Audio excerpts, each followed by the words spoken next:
Widya Putri. Saya Naila Khadijah. Saya Setia Rahmawati yang akan mempresentasikan mengenai masalah pembunuhan. Di sini ada bab 1 yang pertama adalah pendahuluan. Ada latar belakangnya juga. Latar belakang terjadi pembunuhan di Indonesia sangat bervariasi.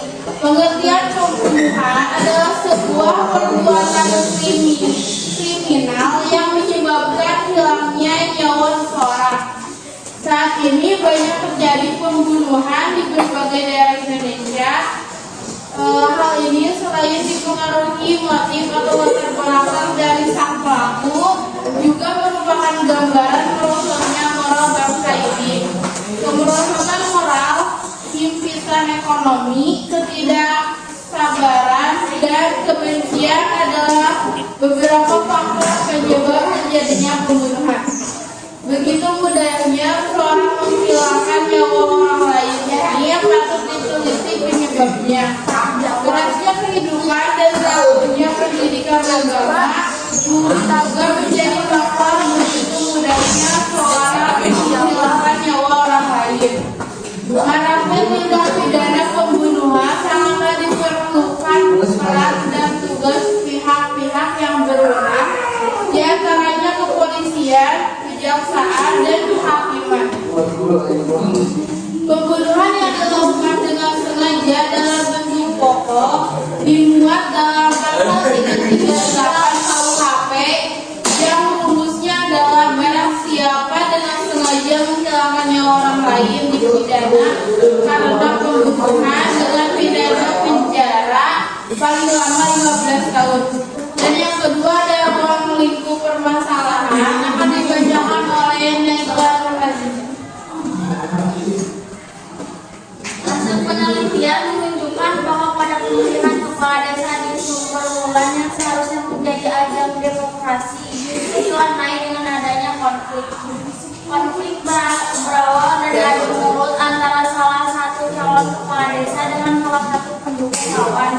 Dan dari beberapa hari sebelum pemilihan kepala desa terjadi kerusuhan yang melibatkan calon kepala desa, yaitu perusakan mobil terhadap pihak lawan.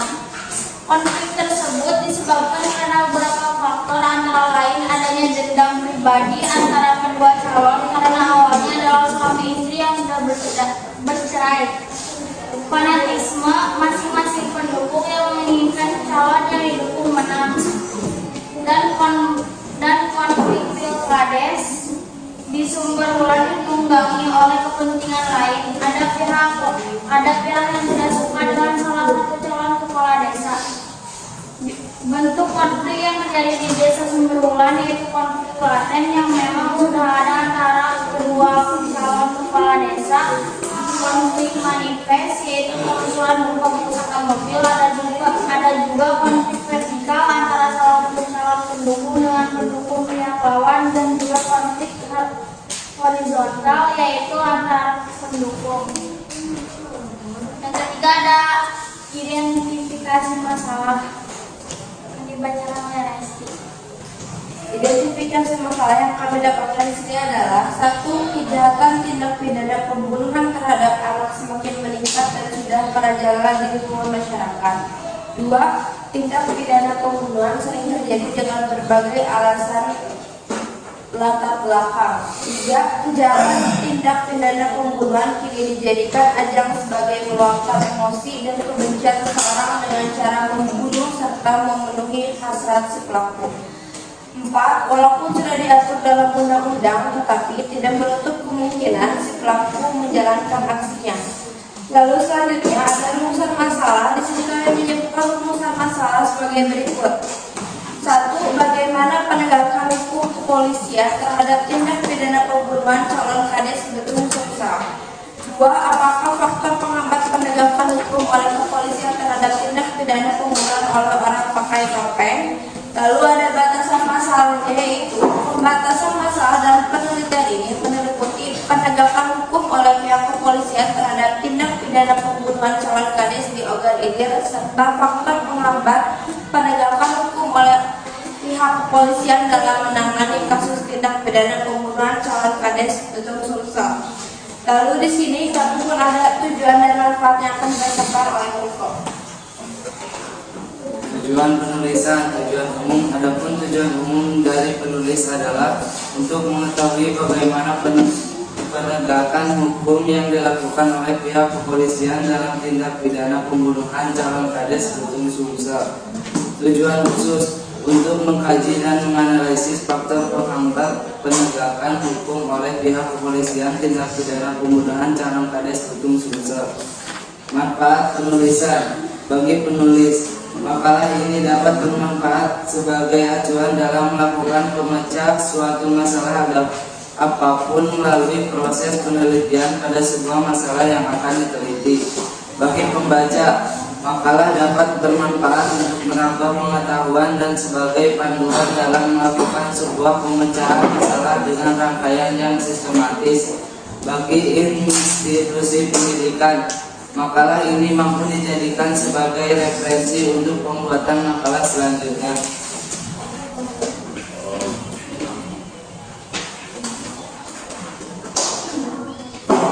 Selanjutnya ada bab 2, yaitu pembahasan. Pertama, pengertian pembunuhan. Pembunuhan adalah suatu tindakan nyawa seseorang dengan cara melanggar hukum maupun yang tidak melawan hukum.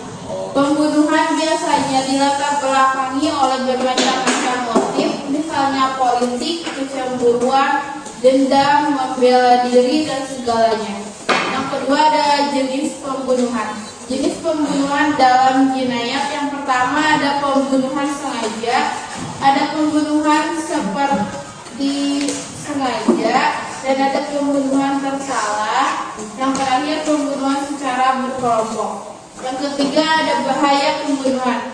Yang pertama hilangnya nyawa korban, yang kedua hilangnya sumber penghasilan keluarga korban, apalagi jika korban adalah tulang punggung keluarga. Yang ketiga dampak psikologis yang traumatik kemungkinan besar akan dialami oleh si pelaku. Yang keempat ada manfaat dan madarat melakukan pembunuhan. Mungkin dari sisi positif pembunuhan sama sekali tidak memiliki sisi positif karena menghilangkan nyawa seseorang. Sisi negatifnya adalah dapat menyebabkan ketakutan di mana-mana dan merasa tidak nyaman. Pembunuhan akan mengalami tindak pidana dalam bentuk biasa delik. Ini diatur dalam pasal 338 KUHP yang merumuskan bahwa barang siapa sengaja merampas nyawa orang lain diancam karena pembunuhan dengan pidana penjara paling lama 15 tahun. Yang selanjutnya akan dibacakan oleh Naila. Di sini ada pandangan Islam terhadap pembunuhan.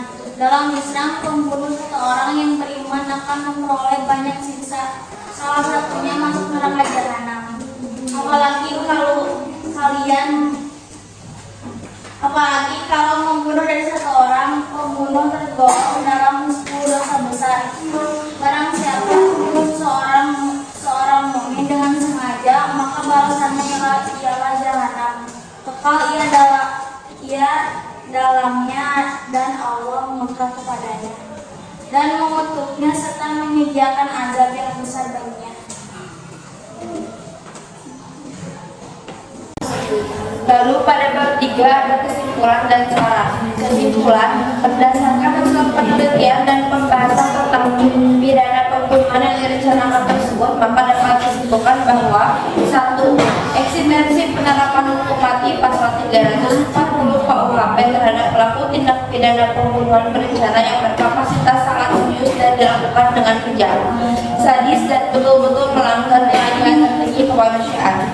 Hal ini terbukti bahwa terdakwa bersama kawan-kawannya sebagai fakta telah menunjukkan adanya satu orang lebih melakukan perbuatan kepada korban secara bersama-sama atau mede-dader, sehingga terhadap unsur ini majelis hakim berpendapat telah terpenuhi perbuatan para terdakwa telah terpenuhi menurut hukum. Berdasarkan alat-alat bukti yang sangat terungkap di persidangan juga semakin lengkap dan terdakwa menulis unsur-unsur dakwaan dasar penuntut umum. Secara yuridis, hukuman mati masih eksis di Indonesia, terbukti pada perundang-undangan bahkan keputusan Mahkamah Konstitusi nomor 2-3 atau PUU strip V atau 2007, tafsir UUD 1945 oleh Mahkamah Konstitusi terkait dengan konstitusionalitas hukuman mati. 2. Pertimbangan hakim dalam menjatuhkan pidana terhadap pidana pembunuhan berencana dalam kasus putusan Mahkamah Agung nomor 560 KPID 2009 sudah sesuai dengan aturan hukum yang berlaku karena berdasarkan alat bukti yang sah yang dalam putusan diteliti penulis ini. Alat bukti yang digunakan, fakta hukum telah menunjukkan bahwa pelaksanaan pembunuhan telah dilakukan dengan kejam, sadis di luar hukuman PA. Penerapan perkara terdakwa Maulana Reza alias Iftar bin Nazarudin terbukti sebagai pembuat atau dader sesuai perbuatan pidana. Lalu ada saran yang akan disampaikan oleh Riko. Saran, sehubungan dengan kesimpulan di atas, penulis mengajukan beberapa saran sebagai berikut. 1. Pemerintah Indonesia perlu mempertahankan penerapan hukum mati demi melindungi keselamatan umat manusia secara umum. Kejahatan pembunuhan secara keji bisa dikategorikan sebagai pelanggaran HAM sehingga hukuman mati patut diberlakukan demi tegaknya rule of law di Indonesia. 2. Hakim tidak serta-merta berdasar pada tuntunan jaksa penuntut umum dalam menjatuhkan pidana, melainkan pada 2 alat bukti yang sah ditambah dengan keyakinan hakim. Hakim harus lebih peka untuk melihat fakta-fakta apa yang timbul pada saat persidangan, sehingga dari fakta yang timbul tersebut menimbulkan keyakinan hakim bahwa terdakwa benar dapat atau tindak pidana. Selain itu, dalam menjatuhkan putusan juga harus bisa memberikan hukuman yang sesuai untuk terdakwa berdasar faktor yang memberatkan atau meringankan sehingga menciptakan keadilan di dalam masyarakat.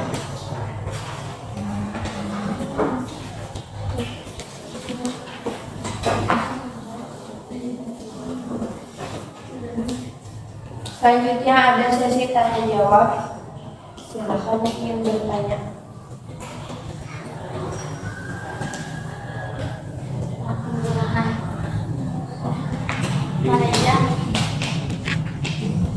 Langsung aja. Ya. Jadi bagaimana sih kita nanti menghindari kayak misal kita punya dendam gitu terus rasa ingin berbunuh gitu nah ya. Jadi kumaha menghindari nah. Psikopat ini. Membunuh.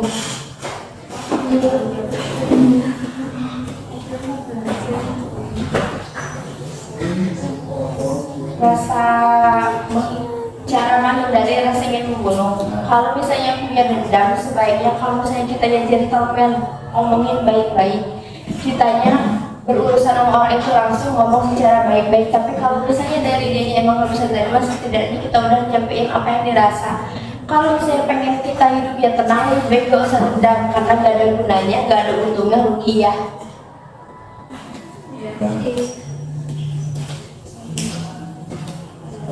Ada lagi? Mau nanya aja kamu. Nanya aja.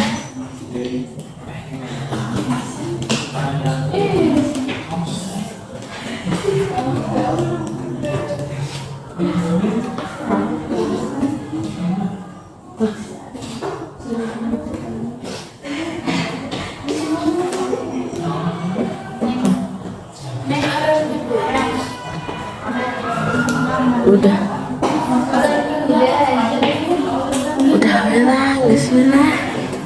Sekian presentasi dari kami, mohon berbanyak salah. Wassalamualaikum warahmatullahi wabarakatuh.